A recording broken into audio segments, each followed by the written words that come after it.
இருக்கும் என் தாமரை சொந்தங்கள் அனைவருக்கும் என் முத்தான முதற்கண் வணக்கங்கள். இப்பொழுது உங்களிடம் பேசி வருவதில் மிக மகிழ்ச்சி அடைகிறேன்.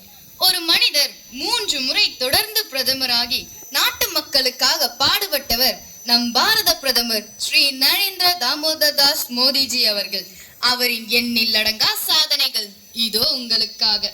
பதவி கைக்கு வந்ததும் பணம் பையை நிரப்பும் அரசியல்வாதிகளுக்கு மத்தியில் ஏழைகளின் இறப்பையை நிரப்ப பாடுபட்டவர் அல்லவா அவர்.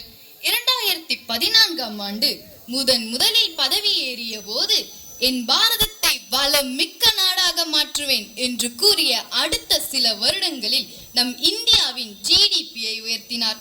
2ஆம் முறையாக பதவியேற்ற போது உலகமே ஊரடங்கு என்று முடங்கி கிடந்த காலகட்டத்திலும் என் பாரத மக்களை ஒரு பொழுதும் முறங்கட மாட்டேன் என்று கூறி கரோனா என்ற நோய்க்கு மருந்து கண்டறிந்து அதை மேலை நாடுகளுக்கு ஏற்றுமதி செய்ததில் இவருக்கு மிகப்பெரிய பங்கும் உண்டு.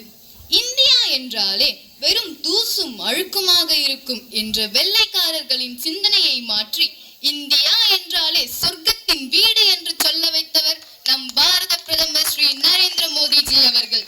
நாட்டின் வளர்ச்சிக்காக பல மாநாடுகளுக்கு செல்வது மட்டுமல்லாமல் அதே மாநாட்டை உலக தலைவர்களை அழைத்து இந்தியாவில் நடத்தி இந்திய கலாச்சாரத்தை பறைசாற்றியவர். 100 ஆண்டுகளாக கிடப்பில் கடந்த ராமர் கோயிலை கட்டமைத்து அயோத்தியாவின் அடையாளத்தை மீட்டெடுத்தவர் நம் பிரதமர். பயங்கரவாதிகள் நம் நாட்டிற்குள் புகுந்து தாக்குதல் நடத்திய போது மிக்க பதிலடியாக மொத்த எதிரி நாட்டையும் அலற வைத்தவர் நம் பிரதமர். ஆபரேஷன் சிந்தூர் என்ற பெயர் மூலம் பெண்களின் சிந்தூரத்தை காத்தவர். நடந்த தாக்குதலில் இருந்து மீள பாகிஸ்தானுக்கு சில மாதங்கள் ஆயின. ஆனால் தாக்குதல் நடந்த போது கூட மக்களின் வாழ்விற்கும் உயிருக்கும் எவ்வித பாதிப்பும் இல்லாமல் காத்தவர்.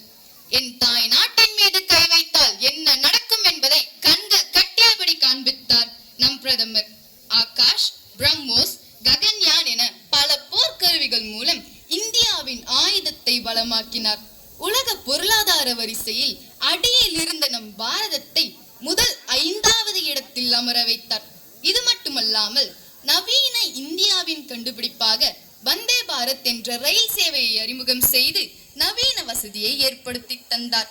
ஜல் ஜீவன் என்ற திட்டத்தின் மூலம் எல்லோருக்கும் சுத்தமான குடிநீரை அளித்தார். இந்தியாவின் உயரத்தை தலை நிமிர்ந்து பார்க்க சர்தார் வல்லபாய் பட்டேல் அவர்களின் உருவச் சிலையை நிறுவித்தார். தற்பொழுது பீகாரில் நம் தேசிய ஜனநாயக கூட்டணி வெற்றி பெற்றது என்றால் அவரின் சாதனைகளே காரணம் என்று கூறலாம். ஒரு அரசியல் தலைவர் எப்படி இருக்க வேண்டும் என்பதற்கு ஒரு சிறந்த உதாரணமாக திகழ்கிறார் நம் ஸ்ரீ நரேந்திர தாமோதர் தாஸ் மோடிஜி அவர்கள். அவரை போன்ற